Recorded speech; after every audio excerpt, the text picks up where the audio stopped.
Welcome, guys, to How the Frack We Got Here, a show that takes the news and events of the week and try to make sense out of it all. I'm your host, the most Will Buchanan, and on this show, we simply are all about the facts. There are plenty of news stations out there that simply want to do anything short but inform you. Here at How the Frack We Got Here, that's all we believe in. We go up to the left, we go up to the right, we go up to the middle of independence, we go after all sides because there's more than one side of a story to everything. And you need to know it all in order to actually formulate your own opinion. And that's what we try to do here at How the Frack We Got Here. Thanks for listening, and hold on. It's going to be fun. All right, guys. Today's date, November 10th, 2021, and this is How the Frack We Got Here. I'm host most Will Buchanan. How the Frack We Got Here. We do take the events of the week and try to make sense out of it all. Before I do get started, guys, we have to let you know this is a family-friendly podcast. We do try to watch our language sometimes, but words do fly. And of course, there may be things that might be shown that might be too intense for younger viewers, so viewer discretion is advised. Aside from that, welcome. So, what do we do on this Wednesday of the midweek? Well, y'all, I never thought, in my nearly almost 3 years of doing this, we've come across some odd, weird, out there, far left, far right stories. And of course, it belongs in the, every story belongs in the you cannot make this up folder, despite how crazy it is. However, in this case, I think we finally found one that not only is going to be the contender for craziest story of the year, and trust me, this year of 2021, we had some curveballs, don't get me wrong. But I think in this next to last month of 2021, I believe we finally found a story that might be the WTF story of 2021, and it involves a fictional character. Gotten so fierce that Sesame's Big Bird is not even safe. The beloved character said he got the vaccine today and his wing is a little sore. I hear you, Big Bird, but it's important to keep everyone healthy, he explained. Now, who could quibble with that? Ted Cruz, who may be trolling his way into the public enemy role that he relishes because he's jumped on this claiming it's government propaganda for your 5-year-old. If that sounds stupid and off base, that's because it is. Children get vaccinated for school, so it's not propaganda. They learn about this as a medical fact, so they're informed at whatever level they can understand as this affects them. And Big Bird, we checked, was out getting his measles shot in public as far back as 1972. So yes, America, the news tonight is that Big Bird has been repping vaccine safety. You might say he's been out in these Sesame streets. And Senator Cruz might want to think twice before picking this particular fight with a bird at least twice his size, like he ain't in these streets more than Sesame. Laura, your thoughts? Look, Ari, we're talking about a Muppet. Ted Cruz today has picked a fight with a Muppet. It's sort of perfect in a way because the man is entirely useless as a senator. Texas froze over and he flew south to Cancun to go on vacation with his family as people were literally dying in their homes. And so boy, were his wings tired. Boy, were his wings tired. He and Big Bird have something in common in that they both fly south for the winter. Ted Cruz obviously does not give a hoot about public health or public safety. If he wants to make this a bodily autonomy issue, I would say you obviously don't care about that when talking about women's reproductive rights. I would say Ted Cruz is an idiot and a hypocrite, and it does not surprise me that he is trying to get attention for picking a fight with a giant feathered bird. Yeah, and it's not just him. Take a look at some of the right-wing media picking it up.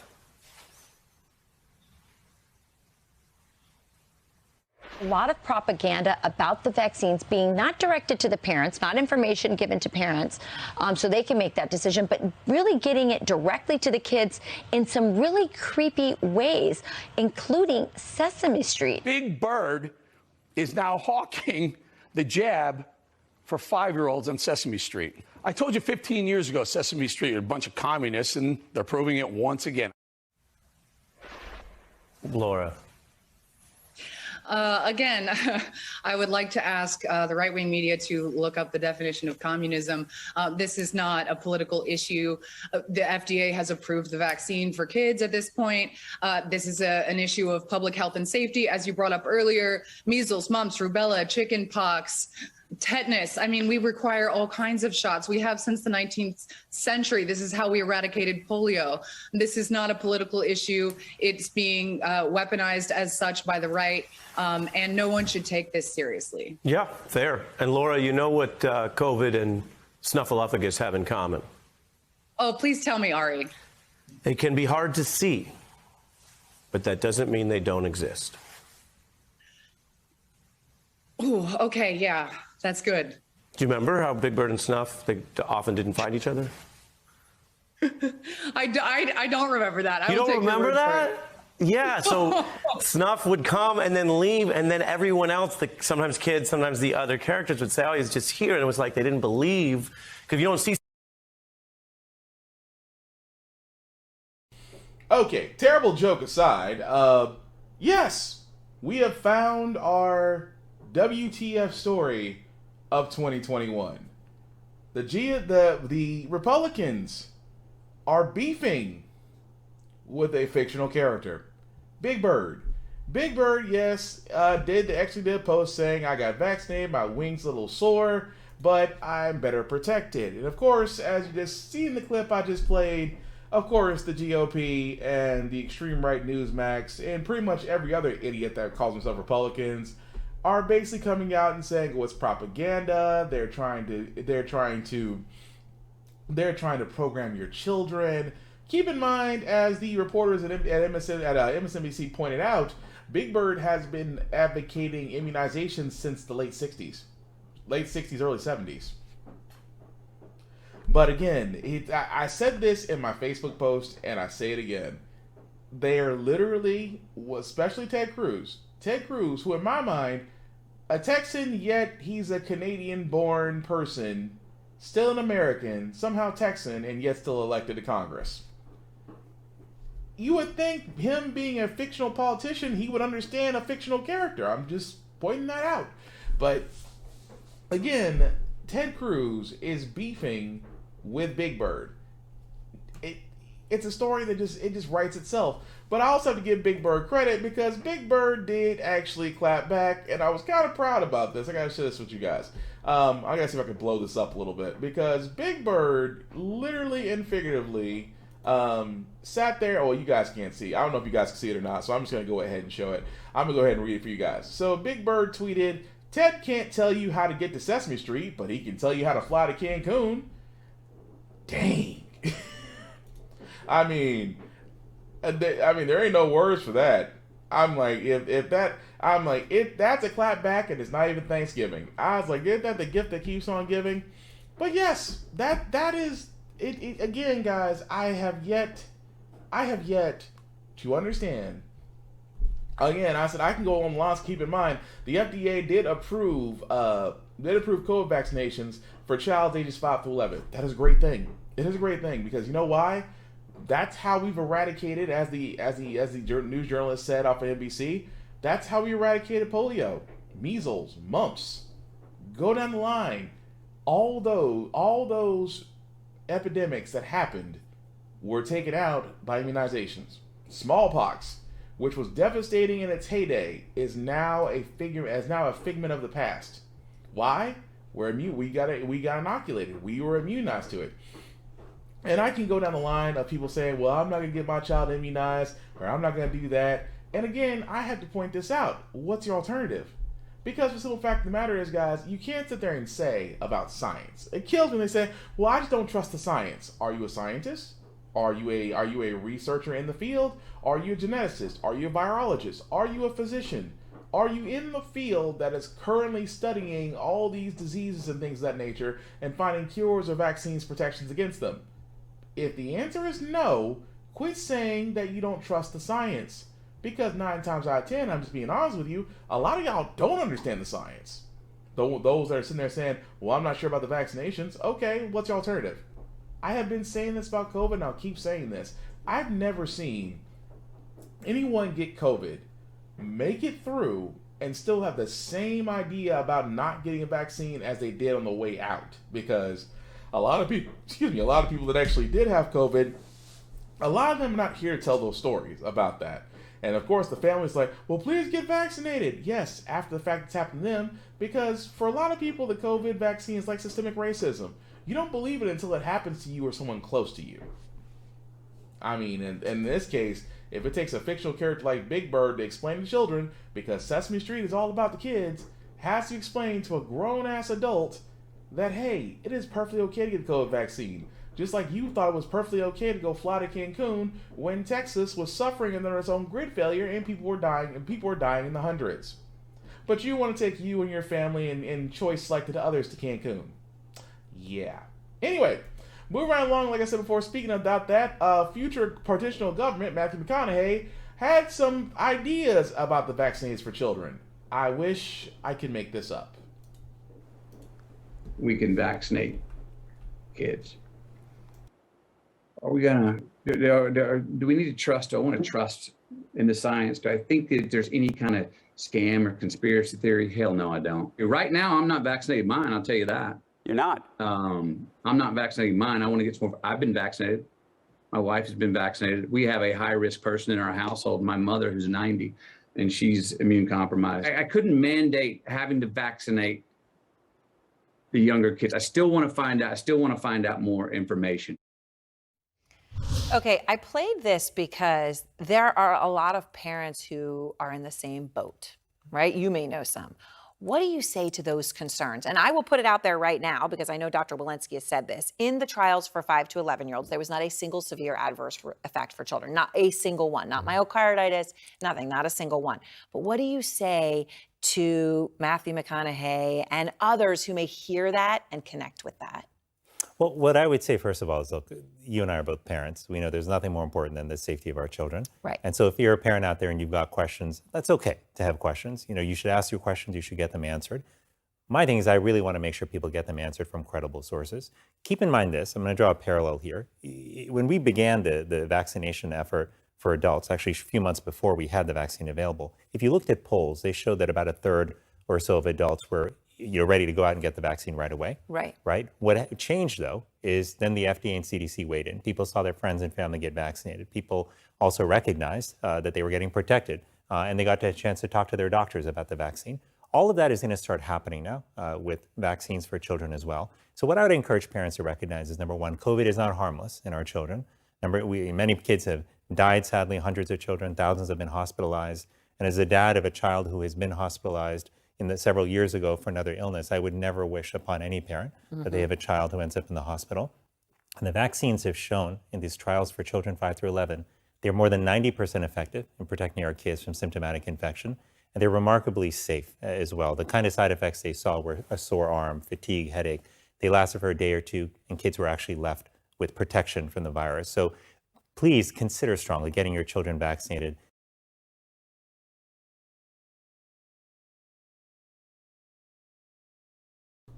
I mean, again, I gotta point this out. I have to point this out for various reasons.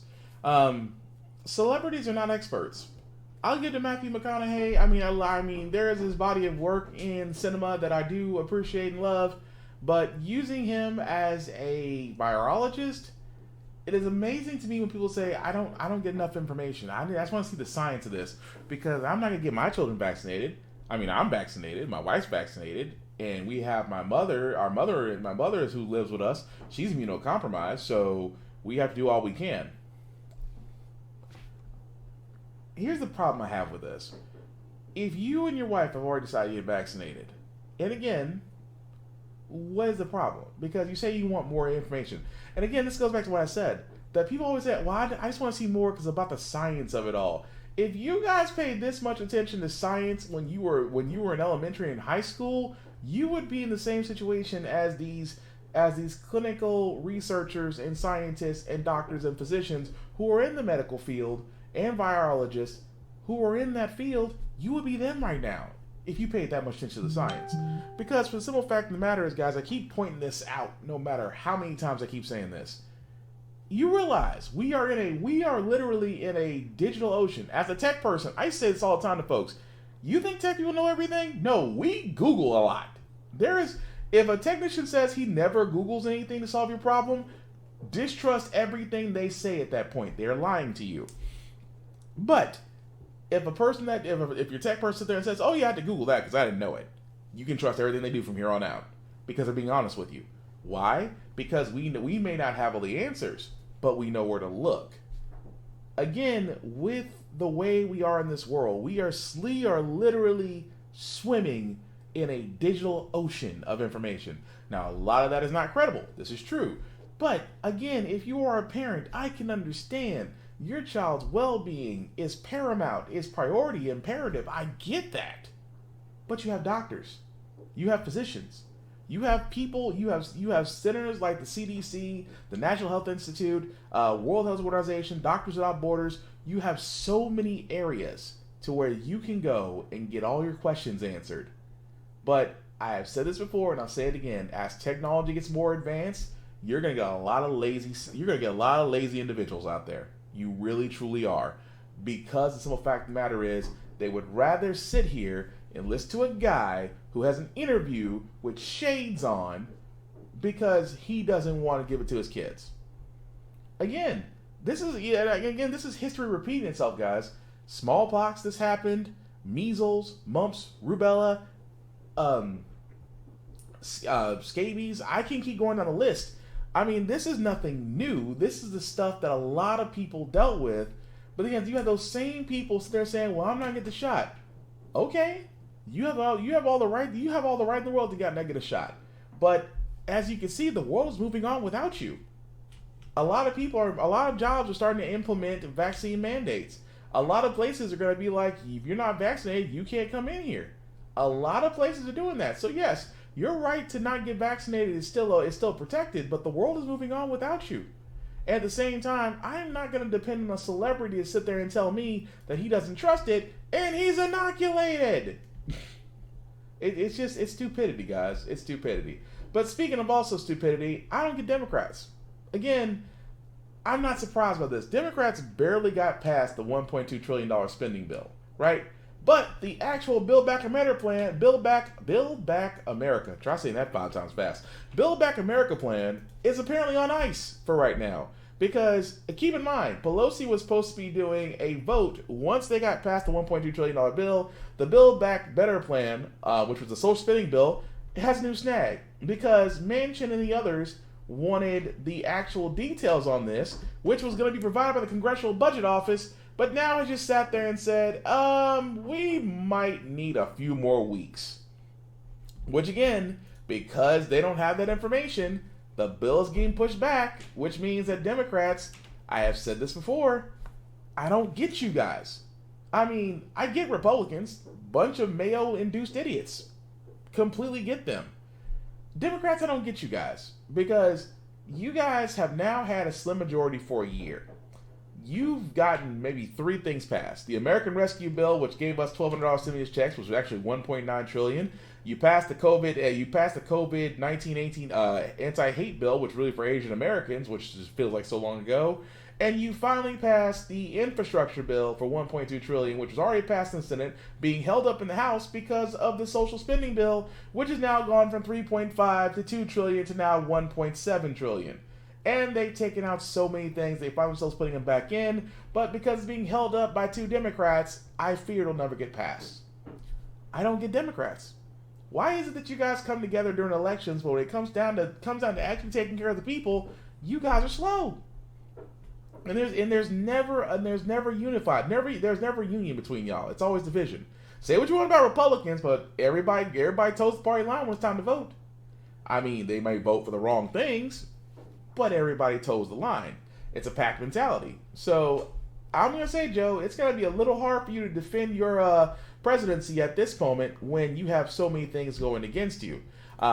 But speaking of things going against you guys, I have been saying this. If you have not been on Hulu and watched the show Dope Sick, which pretty much explains this next story, you should, because a lot of these pharmaceutical companies, you know, the ones that produce OxyContin and oxycodone and Percocets, you know, the real strong drugs that apparently are more safer than weed, because, you know, weed is still outlawed in about in 29 states.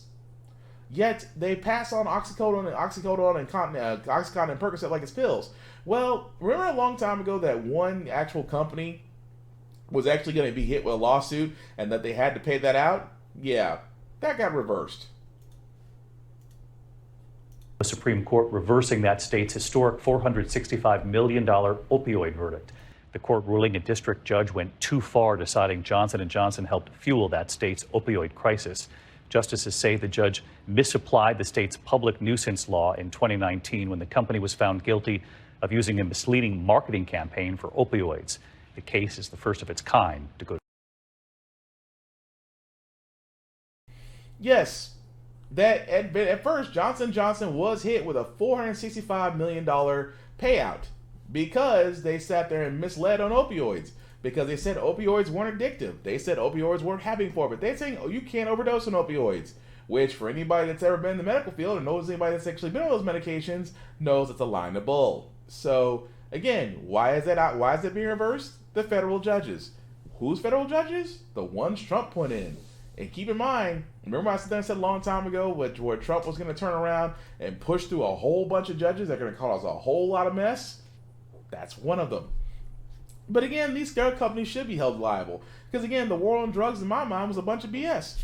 Marijuana should be legal. And once it is finally legal, we will see an economic boom side of the gold rush here in the US. Because I don't smoke weed. Even though people look at my hair, look at me and go, hey man, do you smoke? No, I don't.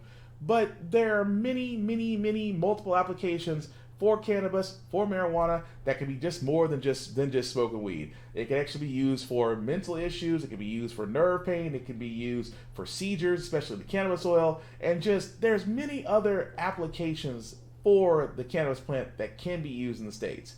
And we've already seen every state that has made weed legal has had literally a surplus of money. So again, but we're stuck with the fact that, I can't give you weed, but let me give you this highly addictive narcotic that you could possibly die on. Oh, and we can't hold the pharmaceutical companies liable, even though they make billions of dollars and control the drug prices. We shouldn't be surprised anymore. We shouldn't be. Oh, what's up, Vaughn? We shouldn't be surprised anymore, guys. We really shouldn't be. Even more so that again, it's mind-blowing, but also stupid. Even more so stupid that, again, the next story I'm going to talk about, well, I'm not really a fan of the artist, but what happened at this concert has never happened, well, ever.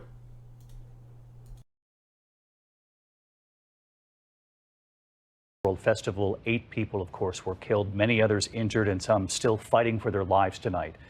Now the fire chief saying Travis Scott and others should have called an end to the concert, and tonight new and troubling video here showing the crush of people, one person trapped in a pile of others, but still managing to dial 911 at the same time. An ambulance trying to get to the injured, you can see the flashing red light, someone jumping right on top of it. And those images showing 18-year-old Aiden Cruz climbing a camera platform, pleading with the crew to get help. ABC News tonight obtaining a copy of the operations plan. Did it account for any possible crowd surge? We know dozens of lawsuits already filed tonight, and ABC's Marcus Moore from Houston again tonight. Tonight, new videos from the Astroworld Music Festival revealing just how tightly packed fans were near that stage to see Travis Scott. In their criminal investigation, authorities in Houston are trying to figure out what led to the surge that has now killed at least 8 people, all younger than 30. Houston's mayor telling me every aspect of the disaster is under review. Looking at the security operation plan, looking at where people were positioned, looking at how this whole area was designed. At what is now a crime scene, investigators today poring over mounds of personal belongings left behind. 50,000 people watched as Scott hit the stage just after 9 p.m. Friday. Fans swarming to the front to see the rapper. Concert goers say they had very little room to move or breathe. 18-year-old Aiden Cruz was at the concert with victim Brianna Rodriguez. This video shows him climbing a platform to plead with the camera operator to stop the show. I went up to him, begging him because my friend's in that pit. It was just fear. These new images from inside a heap of trapped bodies captures concert goers crying out for help. One person seen dialing 911. The show continuing until 10:10, nearly 40 minutes after police say reports of injuries started coming in. Tonight, new documents obtained by ABC News showing the festival's operations plans did not specifically account for a crowd surge, and that only the executive producer and festival director had the authority to stop the show. But today, Houston's fire chief saying Scott should have called an end to the concert once he saw what was taking place in front of the stage. If he notices something that's going on, he can certainly pause that performance, turn on the lights, and said, "Hey, we're not going to continue until this thing is resolved." It wasn't clear if Scott was aware or informed of the severity of the situation. And 9-year-old Ezra Blunt was at the concert with his dad and trampled by the crowd. He's now in the hospital fighting for his life. He's a small, innocent child. He didn't deserve that. He didn't deserve it at all. You know, he's just coming into town to see one of his favorite artists. And David, officials here in Houston are still fielding questions about whether this concert should have been stopped sooner. The mayor and police chief both said that abruptly trying to tell a crowd of 50,000 people to leave could have made things worse. David. All right. Okay, so of course, if you've been on the rock by now, you know what happened at the actual concert in Houston. I'm personally not a fan of Travis Scott because he reminds me of everything that's actually wrong with hip hop and music in itself currently. But it does bring up an interesting point. You know, are we blaming the concert operations, the festival director? Are we blaming Travis Scott himself? Because yes, the fire chief does bring up a point. If you are in front of a crowd and of course you're performing, you are the headliner, yes, you do have, I mean, we see with Kanye, if Kanye doesn't like something, he'll cut it off and then they'll go make another Drake diss album, but he'll stop it. A lot of people are sitting there saying, of course, Travis Scott went on his Instagram and gave a half-assed apology. I mean, it seemed half-assed. Definitely, he definitely did not have lawyers and media prep on that one to actually help him out with that, like Kanye and Jay Prince, but that's a whole nother story. But again, guys, it just goes to this whole point. It's like, is he liable? I mean, lawsuits are going to be coming in. This is true, but also the concert operator, whoever actually organized the concert, the festival director, the fact that security, and we've seen, I mean, even in a pandemic-like atmosphere, it shouldn't have not been that crowded. It really should not. It really shouldn't have been crowded that well, to the point where people get trampled over. Imagine you're under a bunch of bodies and you're literally making a call while being trampled on. I mean, just make it make sense. Hell's Angels. What, you gotta explain that one, Vaughn. I don't know what you mean by Hell's Angels. Although Hell's Angels, I think they did something similar to Woodstock, but not that bad. I think they kind of rolled up on some people, but if memory serves me right about that story. But again, Travis Scott, is he liable for this? Yes, he will be, because number one, a lot of people are going to sit there and say that, well, you should have been able to stop it. And of course, at the same time, they said that the festival director and had the authority to stop the show. Were they really going to stop it? I don't think they would have, because again, I'm not trying to put all the blame on Scott, but he is going to have some sort of responsibility, and you don't think they're going to try to find a way to sue him, which they probably will. But let's be honest, in situations like this, most concerts like that have insurance, so more than likely that he will probably walk out of this a little bit tainted. But I guarantee the next Astroworld concert will be sold out, for those that, like his music, I guess. But moving right along, guys, I did want to talk about 2 court cases before we get to our feel-good segment. Again, the first case, I got to talk about the Mayo first. I got to talk about the Mayo because Mayo people put a bad taste in my mouth. Pause. That being said, Kyle Rittenhouse actually took the stand today. For all those that don't know, he was the guy who literally had his mom drive him to Kenosha, Washington, to go to basically attend a protest. But his mom drove him there because he wanted to defend businesses that did not ask for his help, to go pick up a firearm that his friend purchased for him, to go defend businesses that did not ask for his help, and then he actually killed 2 people. So again, the prosecution did rest their case, and now the defense's turn. And this was just a highlight, as you will, from Kyle Rittenhouse taking the stand today.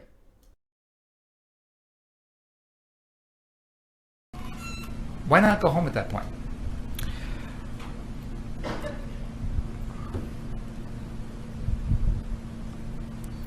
because the police were still pushing people back, and then they were backing up, and I was still helping people provide medical first aid.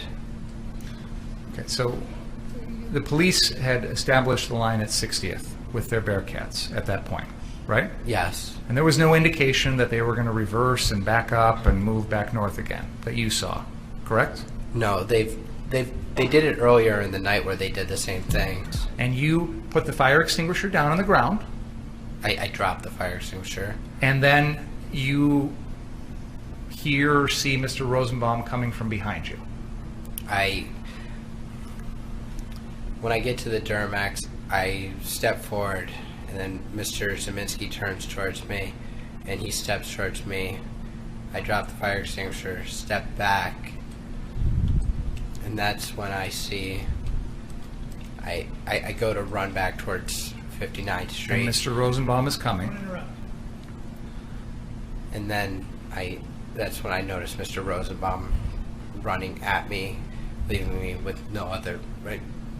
Mr. Zeminski in front of me with the gun, Mrs. Zeminski right there, a couple feet away, and then some other people there. And then the chase happens. Is that fair to say? Yes. iPads, which are made by Apple, have artificial intelligence in them that allow things to be viewed through 3 dimensions and logarithms.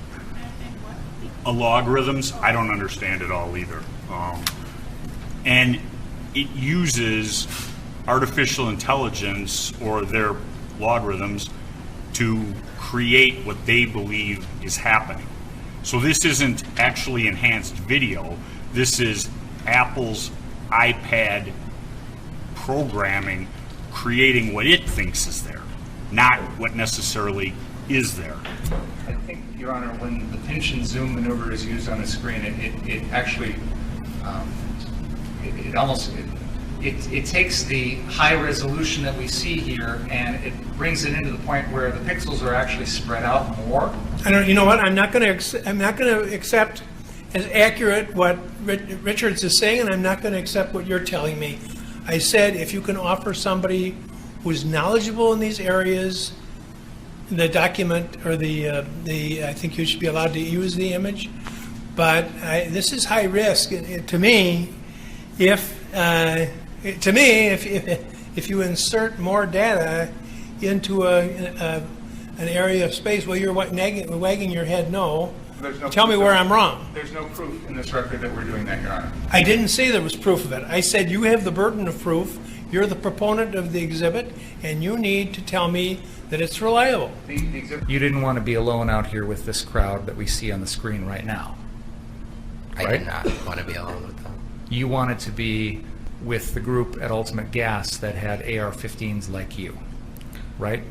I wanted to be back at the car source where there weren't people around. Right, and we've talked about that, but initially you go to Ultimate Gas to look for Ryan, yes. But you also talk to people who have AR-15s just like you, right? I wouldn't say I talked to them. I asked, after the phone call, I asked a guy for a fire extinguisher to come with me. And you brought your AR-15 along? Yes. Why? Because it was with me already.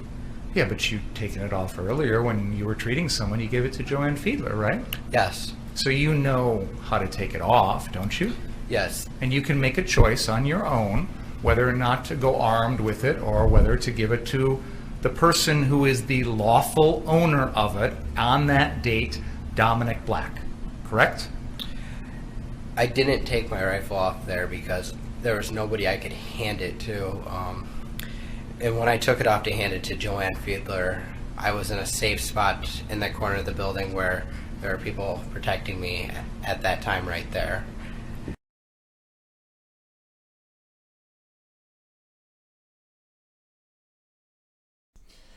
Well, first off, you ever see a whole bunch of people try to explain tech stuff that are not tech savvy? Again, I'm not coming down on those who don't know certain terms, things of that nature. I'm not coming down on you. I'm not coming down on you. Learn from these idiots.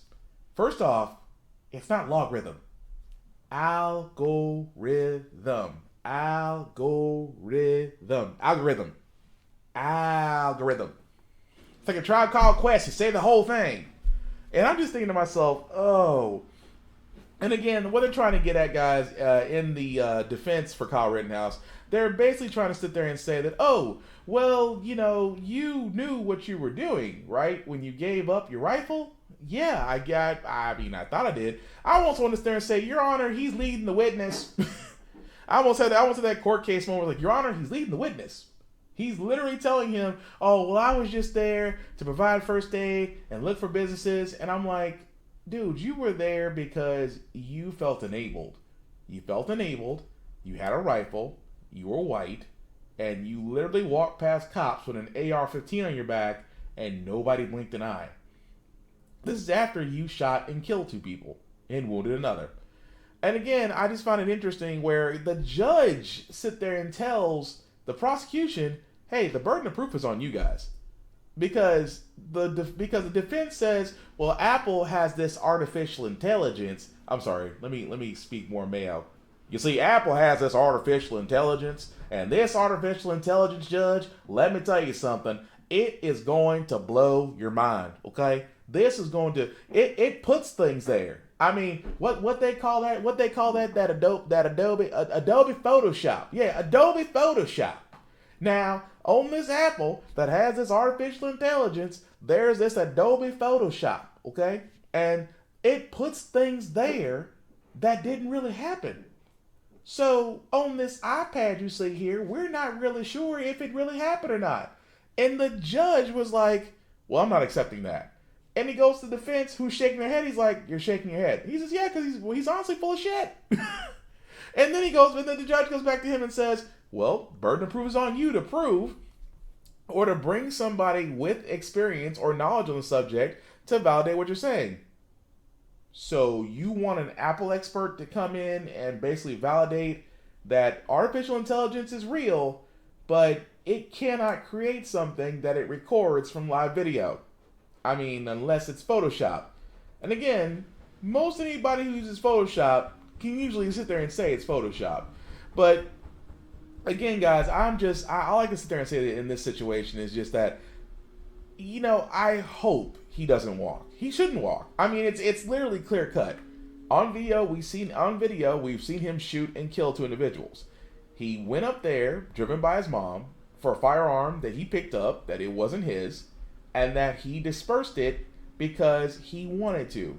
Not for protecting himself, not for protecting businesses. It's the simple fact of the matter that he shot and killed 2 people and is now trying to get away with it. Because when he was free, he was enjoying his 15 minutes of fame among various individuals. But I didn't get the picture. I was trying to find the video of him crying because the videos of him crying is like crocodile tears. I mean, you ever seen somebody do? I mean, they are really trying to get the tears going. And the only time I've ever seen that was on Supreme Court Justice, what's his face? The one that was always talking about beer. Because he tried to fake tear his way into his confirmation, even though he sexually assaulted that woman. But still, I hope, looking into this case, that he doesn't walk. He shouldn't walk. This should actually be used as zero tolerance to those who truly believe they can get away with shooting people just because they're white and they try to speak conservative points. Because again, how many times have you seen protests happen and businesses have been destroyed? But I keep on telling folks, you keep on pushing people, this is what usually happens.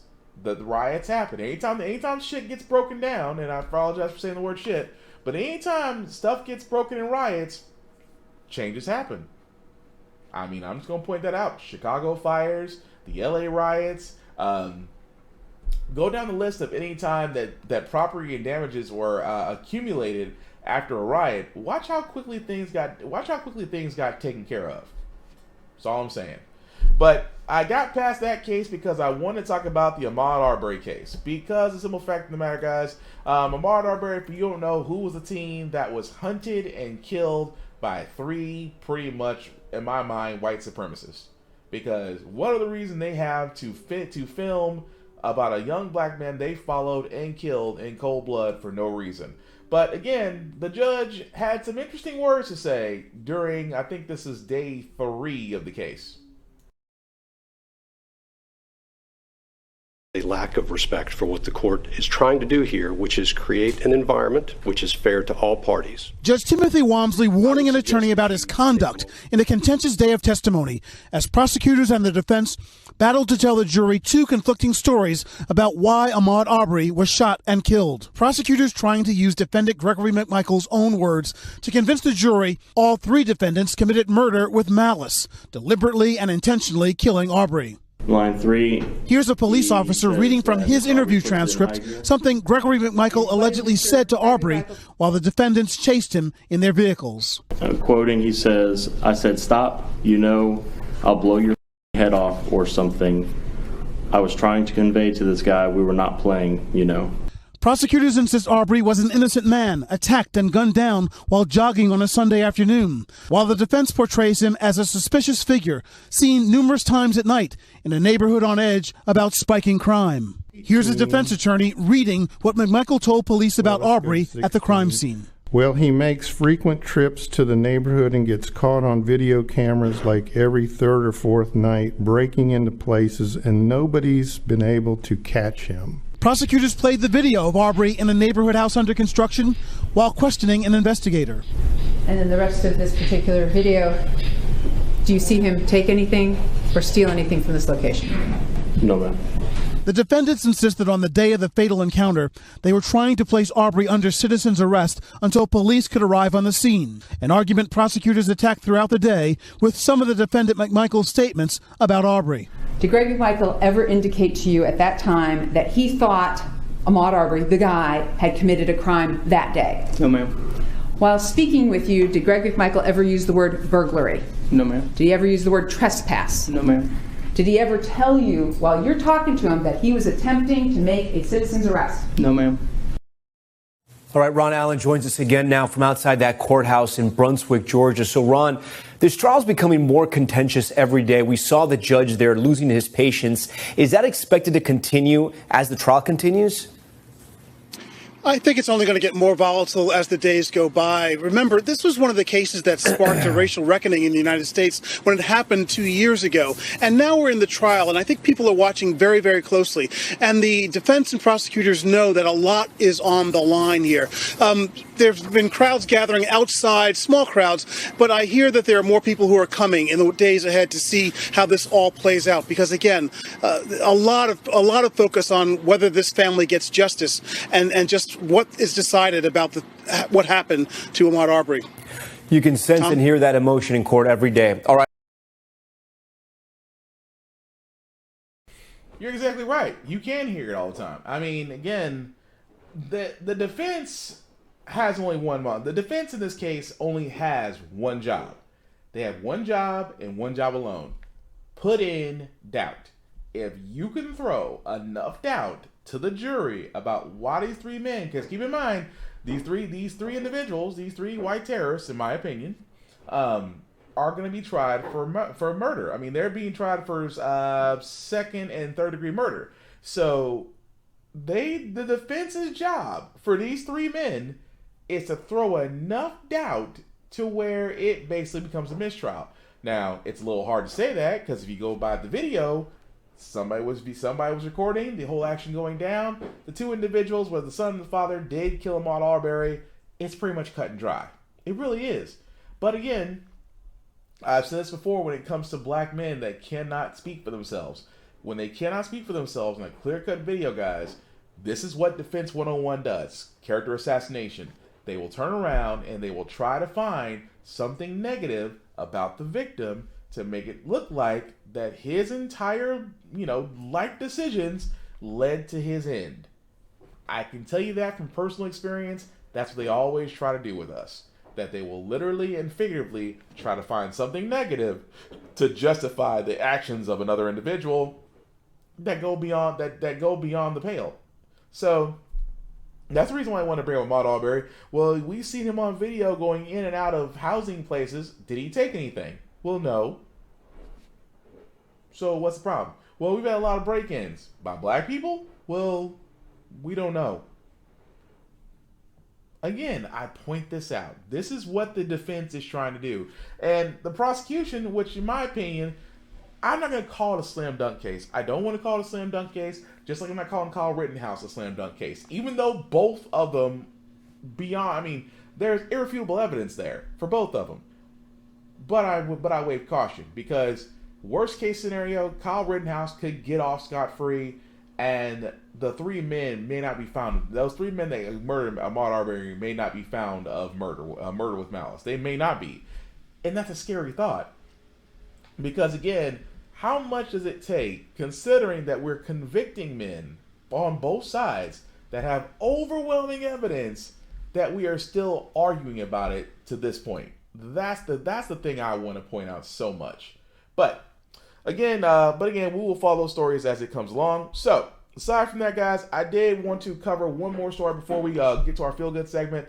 And again, I don't know what it is about Texas, but Texas is the king of hold my beer when it comes to critical race theory.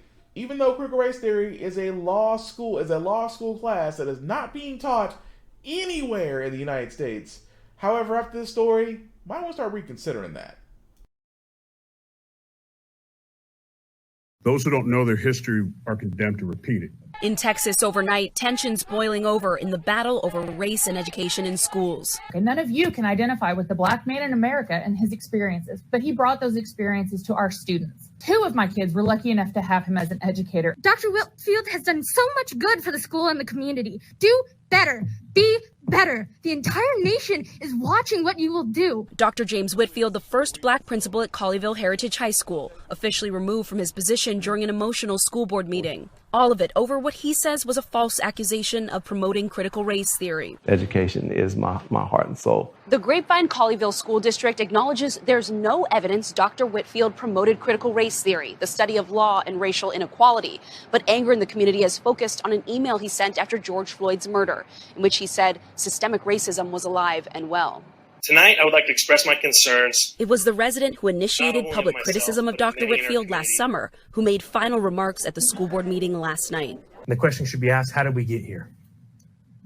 Critical race theory, equity, critical race theory, equity, social emotional learning. Where do you go from here? I've got a family that needs me. It's bigger than me. The district told NBC News that Whitfield lost his job due to deficiencies in his performance. The former principal, who had been promoted twice before within the district, denies that claim. Last night, the district acknowledging both parties strongly believe they are in the right. Why'd you want to stay around to the end? I needed to see the look on their faces when they read that.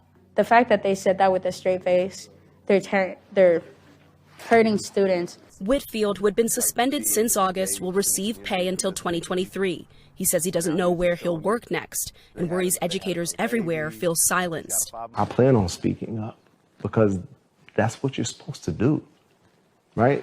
But we got to think about what is that silence doing, not only for you, but is it being harmful to moving us along as a society? He fears he won't be the last to lose a career over speaking out. Antonia Hilton, NBC News, Grapevine, Texas.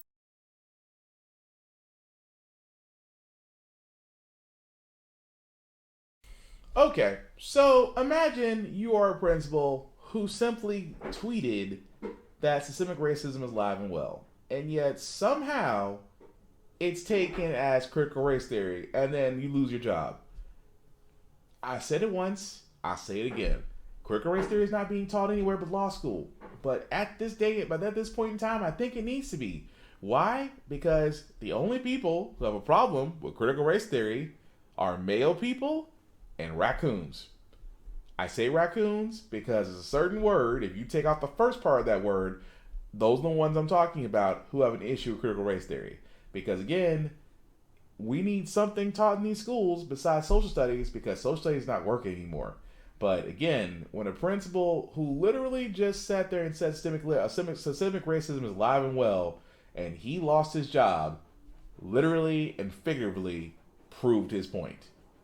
That's all I'm saying. So, With that being said, guys, we're going to go ahead and move on to our feel-good segment. And usually on How the Frack We Got Here, we usually cover a lot of things that are doom and gloom, sometimes make you lose your faith in the human race. But hey, it's Wednesday. We're trying to get to Friday, which is Thursday. And again, I think I found a story where, it's a little bit different.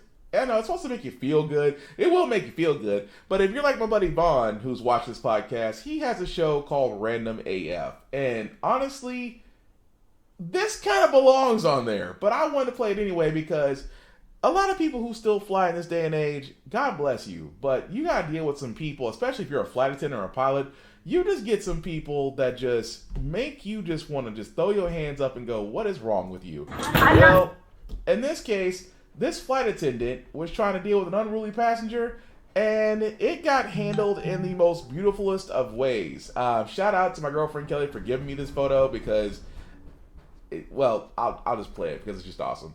I also apologize for the language.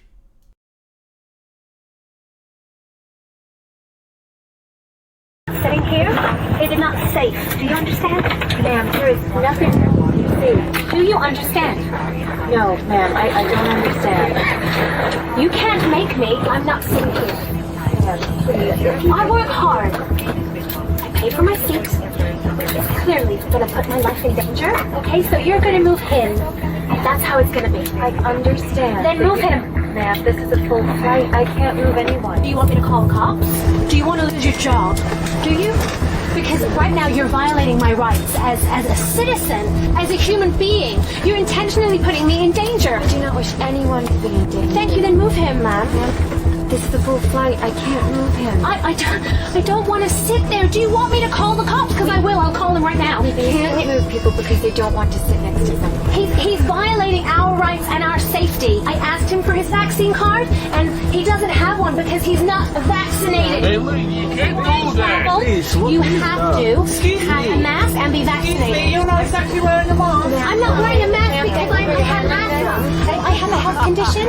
I have children. I'm fully vaccinated to protect them. You're intentionally putting my health at risk right now. If you wish to be on this flight, I need you to take a seat. Okay, that is a seat you paid for, and it's the only one available. I know the law. You're violating the law right now. You're completely breaking the law. You have to find me another seat. It's not the law to be vaccinated to come on this flight. You can't make me breathe his oxygen because he's not vaccinated. You're not listening to me. If you wish to be on this flight, I need you to take your seat. I'm not sitting there. You're putting my life in danger right now. I cannot be made to breathe his oxygen. That's not fair. This is the seat you paid for. Do you want me to see my children? Yes, you're putting them at risk now. One available.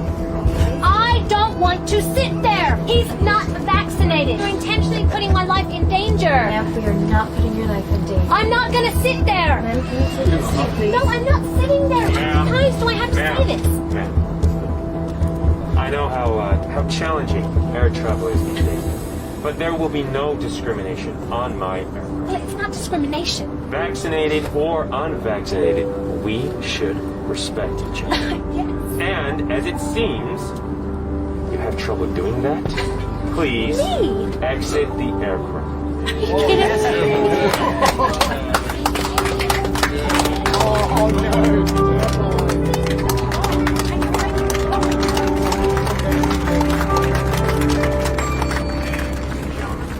I apologize for the delay.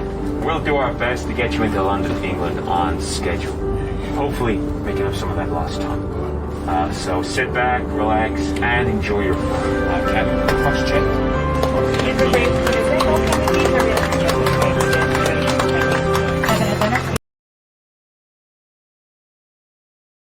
Okay, a little bit different from the usual feel good segments, but I gotta point this out because again, my girlfriend showed me this video last night, and I sat there and said, in my mind, Toby Maguire's song "Try Jesus, Not Me," because shout out to all flight attendants who have to deal with that kind of stuff, because I don't see how y'all don't snap. Because Lord knows, it had it been me. Ooh, that's why I'm not a flight attendant. That's just you gotta have a heart of gold. That's all I'm saying. But again, I love how the pilot just came up. The pilot smooth came up, right? Smooth came up, man. I know how challenging it is to fly in this day and age. but there will be no discrimination on my aircraft. And you want to know how you know some folks should not be messed with? How calm he was.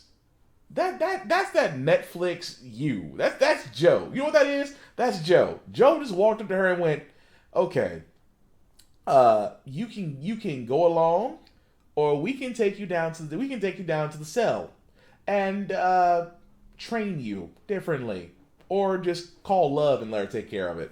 But again, if you watch Netflix, you know what I'm getting at. I can't wait to actually watch the rest of it. I'm trying to avoid spoilers right now. But again, that's really going to do it for this podcast, guys. I do thank you all for watching, for liking, for sharing, for letting people know we're live, because I know it's kind of been a while since I did my midweek review on live. Hey, schedules change up, so I'm right back to going live on Wednesdays again instead of pre-recording. Yay.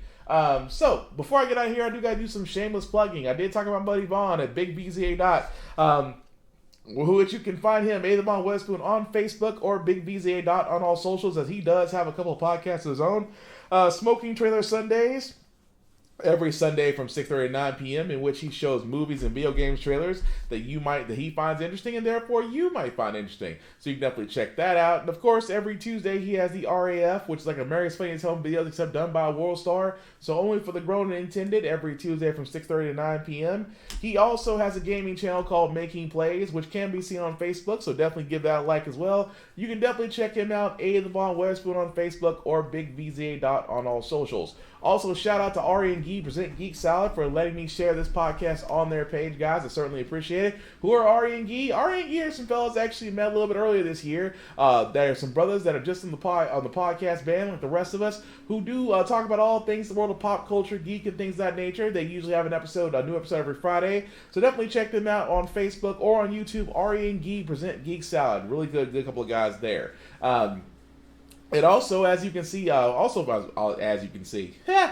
yours truly, if you click the link at the bottom, if you click that and post that into your browser, we'll take you to my link tree for all of my Facebook, YouTube channels, for all of my podcasts, How the Frack Got Here, the Uploads Podcast, and of course, Get Bit.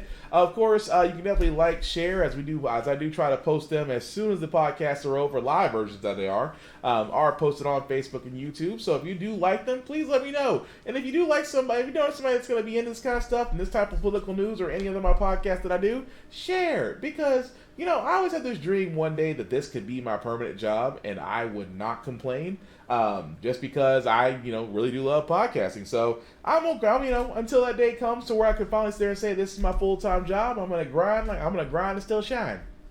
Aside from that, guys, before I do get out of here, again, get vaccinated. Please get vaccinated. I don't know what you guys are waiting for those that ain't. It's going to get to a point to where life is going to become very, very, very, very difficult for you if you're not vaccinated. I cannot stress this enough. Life will get very difficult for you.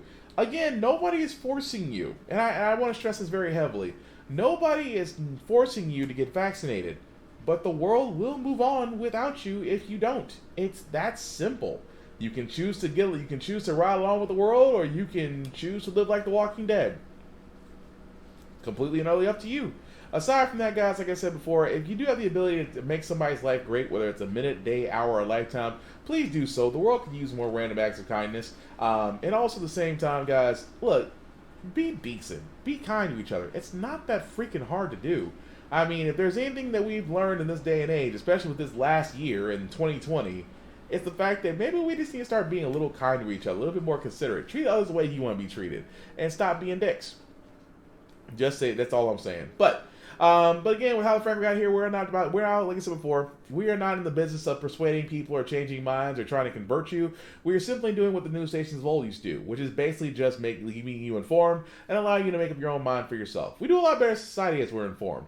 We are progressive, we move forward, we try to right the wrongs of our past by making decisions now that we should have done before, like elect our first vice president who is black. Although we are waiting for Michelle Obama and her husband in 2024, because we need something to stop Trump in case he makes it that far. Because Trump is kind of like that one wart that just will not go away no matter how much antibacterial cream you throw at it. We finally need to go ahead and get it removed. Michelle is a scalpel. That's all I'm saying. That being said, guys, thank you all for watching. If you're watching this on the playback, please comment if it's live. I still want to know your thoughts and opinions on everything that we discussed about tonight. Aside from that, guys, take care of yourselves and each other, and we will get through this. Peace!